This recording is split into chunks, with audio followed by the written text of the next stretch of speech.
as you can see now I have installed.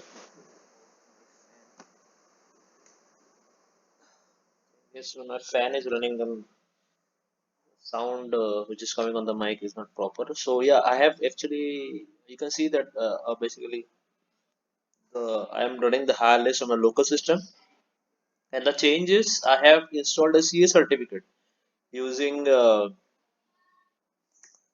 using something called MK-Cert. Basically, I have already have a WSL installed. Using the WSL, I went to my Hire Me directory, and in the directory I have installed two different files. One localhost.pem and localhostkey.pem, which are basically the certificate, the public key, right? So if I click on here, so these are basically it is showing the certificate is not valid. If I look for more information on this, it will show me that I have a certificate and I have a public key, but this certificate is not valid. Though when I generated the certificate, it had given me a 2 year period, almost a 2 year period of validity. But since the certificate is not valid, it is showing the validity as only 1 month. It starts on April 14 and ends on May 14. So basically, uh, modern browsers like Google Chrome and all, they don't really recognize self-generated certificates like by using MK-Cert.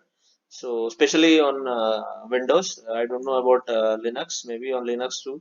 Now it doesn't work. I think 3 years before it used to work, but now it shows that certificate is not valid.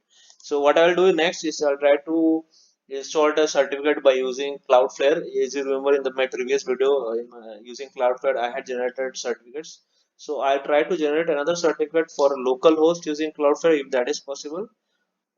Then I'll try whether the certificate is recognized by the browser or not. Otherwise, I think we have to buy a certificate which is very expensive. The Cloudflare gives out free certificate, so that is an inexpensive solution.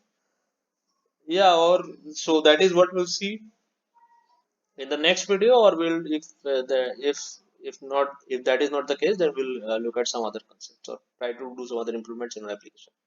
So for today, this is a wrap. I'll see you in the next video. Thank you. So as you can see, like this is I'll explain the way how to run the React application and how to configure it to use the HTTPS protocol. So for using this, you basically set three type of environment variables. One is HTTPS, you set it to true. All right. And then one SSH cert file path, which you set it to the file path, in which it is present in our directory.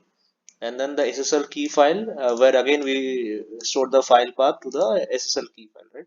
So after giving this file path, you just run the application using npm start, and what happens is the application pops up and it uses HTTPS, and then you can see the not secure warning on the top left of the page as I showed earlier in the video. Okay, so this is what I'll see in the next video. Thank you.